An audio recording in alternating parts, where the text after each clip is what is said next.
Meu nome é Iltamar Júnior, sou acadêmico da Universidade de Anhanguera e hoje eu vou falar sobre os sintomas mais comuns da tuberculose. Os sintomas mais comuns da tuberculose são febre, tosse crônica, tosse com sangue e emagrecimento. Outros sintomas que podem estar presentes como febre vespertina, sudorese e cansaço e fadiga. E como a pessoa pode descobrir que ela pode estar com tuberculose? Os sintomas mais comuns no começo são tosse por mais de 3 semanas, podendo haver sangramento, dor ao respirar, febre baixa, suor, sensação de falta de ar, perda de peso sem causa presente. Olá pessoal, sou o Fábio, acadêmico de enfermagem do 10º semestre da Anhanguera, instituição Anhanguera. E hoje estou aqui para falar com vocês a respeito da anamnese no paciente com tuberculose. O enfermeiro deve coletar o histórico pessoal e familiar do indivíduo, tendo como foco os sinais e sintomas da doença e os hábitos do paciente. Uma doença pulmonar. As manifestações clássicas são persistentes, maior do que 15 dias, febre vespertina, sudorese noturna e perda ponderal. A forma primária é a mais comum em crianças, sendo frequentemente insidiosas, ou seja, repetitivas. A reativação pode ocorrer em qualquer idade, mas a incidência é maior em adolescentes e adultos jovens. Os clientes idosos podem apresentar manifestações atípicas como comportamento incomum ou transtorno do estado mental, febre, anorexia e perda de peso. Em geral, os clientes idosos exibem sintomas menos pronunciados do que os clientes mais jovens, ok? Fico por aqui e um forte abraço. Fala galera, eu sou o Diogo, vou falar um pouco sobre os fatores de risco da tuberculose, tá? Um dos fatores de risco da tuberculose é a diabetes mellitus, tá? Diabetes mellitus, ela tem a capacidade de transformar a tuberculose latente em uma tuberculose ativa, tá? Por quê?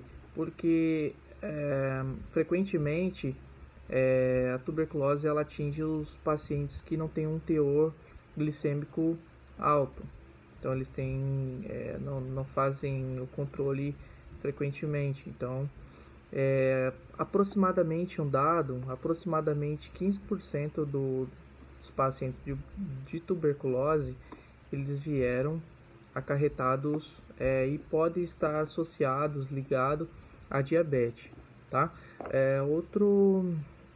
Outro fator associado à tuberculose, um fator de risco, é o tabagismo, tá? Taxa de mortalidade relacionada à tuberculose é muito maior em fumantes do que pessoas não fumantes, tá? Uma exposição passiva ou ativa tem a capacidade de transformar uma infecção da tuberculose e desenvolver a tuberculose ativa, tá?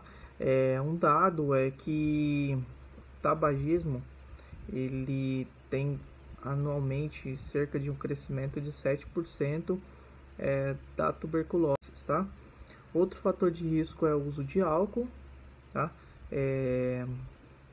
Cerca de 10% aproximadamente dos pacientes que têm a tuberculose estão ligados ao uso excessivo do álcool, tá?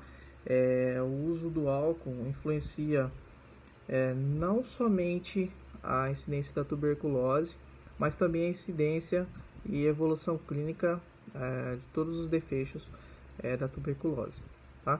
E para fechar, vou falar sobre o uso de drogas ilícitas, tá? Por que o uso de drogas ilícitas é um fator de risco da tuberculose?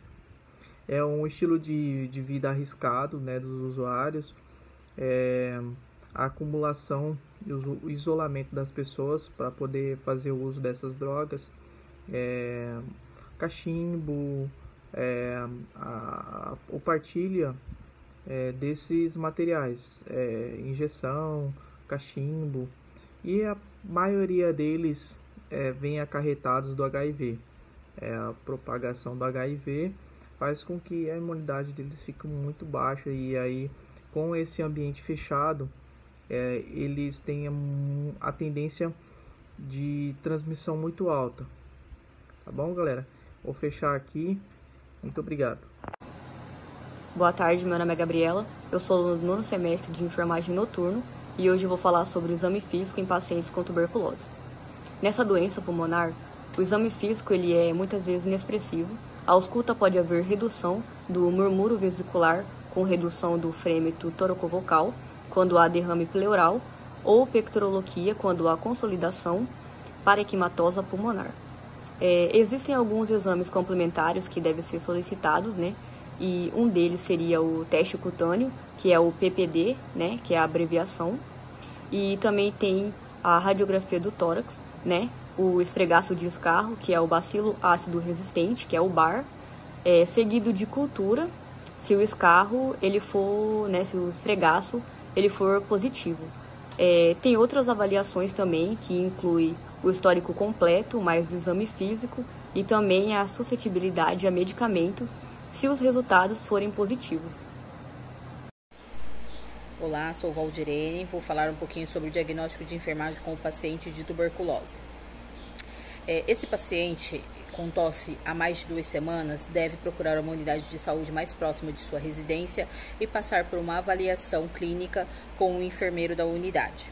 Esse enfermeiro vai realizar a coleta de dados, realizar um questionário, onde esse questionário vai estar lhe dando como informação quantas pessoas esse paciente intradomiciliar e extradomiciliar tem contato, há quantas semanas esse paciente vem tossindo, né? Qual o aspecto da tosse desse paciente e estar orientando este paciente com os devidos exames cabíveis para o diagnóstico fechado para este tipo de tratamento, né? Porque nós temos aí a coleta do escarro, o enfermeiro vai orientar esse paciente a forma correta de fazer a coleta desse escarro, que é o exame de baciloscopia.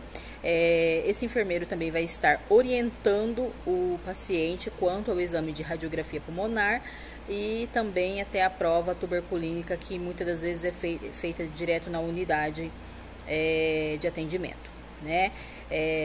Tendo em vista esse diagnóstico fechado, o enfermeiro ele vai estar acompanhando essa família ou esse paciente durante todo o seu tratamento. Esse enfermeiro vai estar realizando semanalmente as consultas, realizando os cuidados e orientações para o devido tratamento para esse paciente até o término dele. Olá, meu nome é Yara, eu vou falar sobre as intervenções de enfermagem do paciente com tuberculose. Avaliação nutricional, monitoramento de sinais vitais, avaliação da dor, medicações conforme prescrição médica e acompanhamento psicossocial para que o paciente ele possa acompanhar e aceitar, né, o processo da doença dele.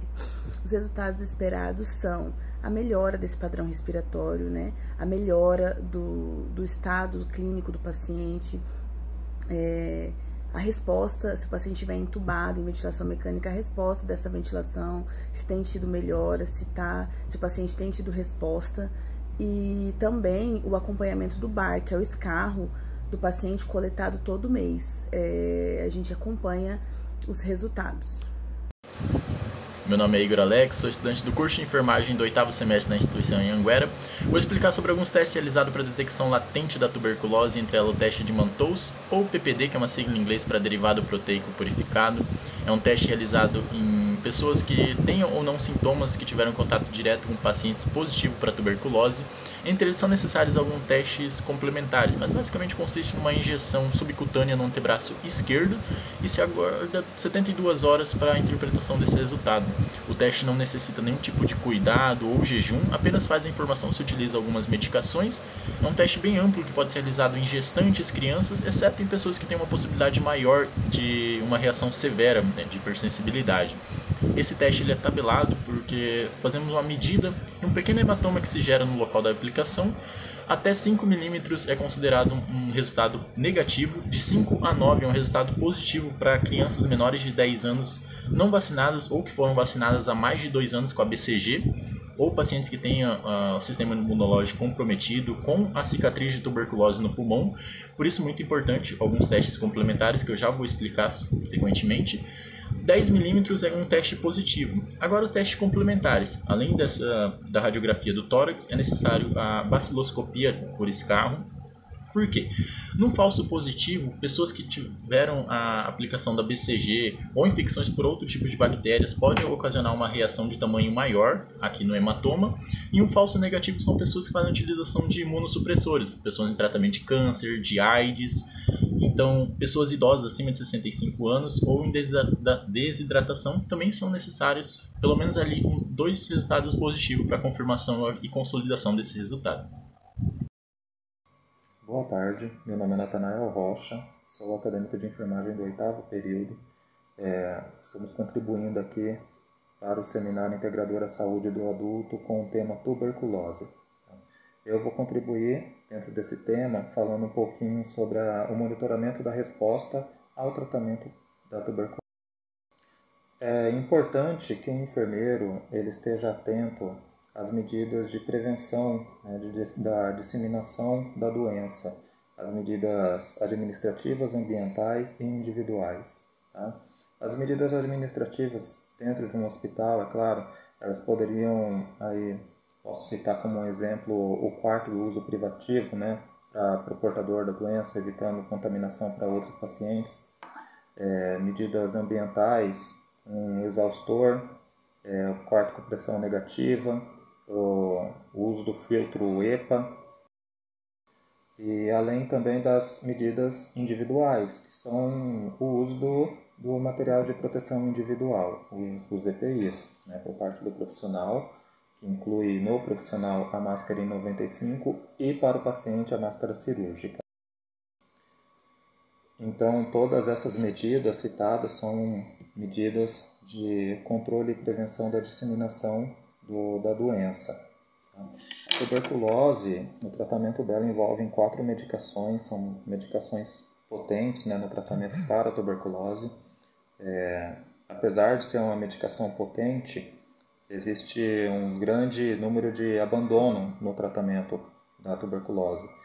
Justamente por ser uma doença com um tratamento prolongado e a eficácia, a eficiência da medicação, que com o tempo, com pouco tempo de uso, ela já apresenta melhora, né? Diminuição dos sinais e sintomas ou até o desaparecimento dos sinais e sintomas, mesmo que a pessoa ainda esteja portando a doença, esteja com baciloscopia positiva.